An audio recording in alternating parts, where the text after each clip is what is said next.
উঠুক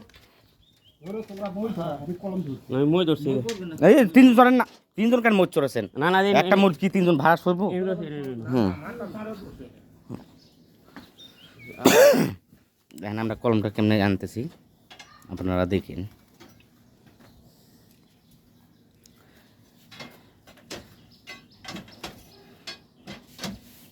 আগে মাটানগুলো ঠিক করা লাগবে, তারপর কলমটা জায়গা মতো আনা লাগবে।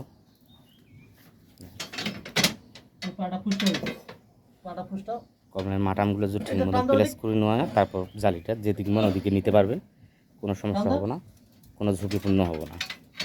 দেখেন আমরা তো নিতেছি।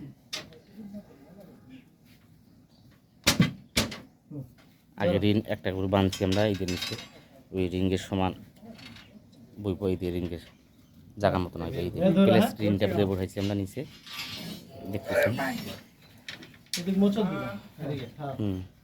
মোসর ঘুরা হুম তুমি শাবল টানো কেন? এই শাবলটা না, এই যে জায়গা মতো নিতেছি আমরা, দেখেন ঘুরাও। আপনারা দেখবেন ভিডিওটা কেমনে আমরা আনতেছি। উপরে ধরেছে দুইজন, আপনারা শুধু দেখবেন। আপনারা এমনি কলম ফিটিং করবেন।